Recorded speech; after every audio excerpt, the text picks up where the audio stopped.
London is a city founded on water. The Thames is the reason London exists.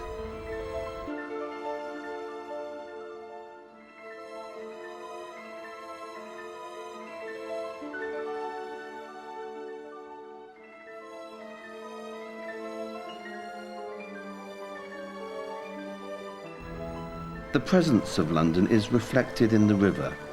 Reflected in an obvious way because, of course, it does actually reflect London's buildings, but also in a more potent way as a symbol of time and eternity.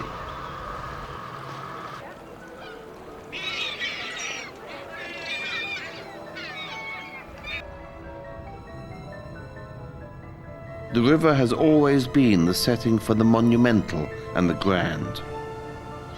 All the great buildings of London can be seen from the river or are actually built beside the river. All of the 4 World Heritage Sites are along the Thames, for example.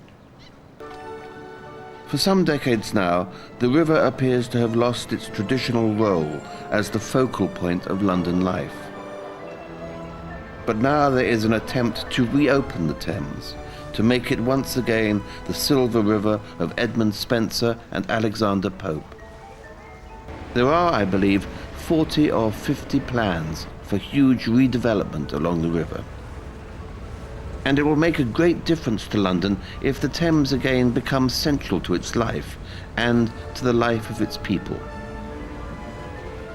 We should never forget that London is essentially a city of people, not just a city of buildings.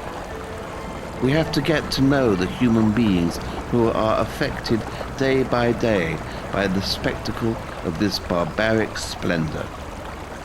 They are the ones who understand it best because they understand it instinctively.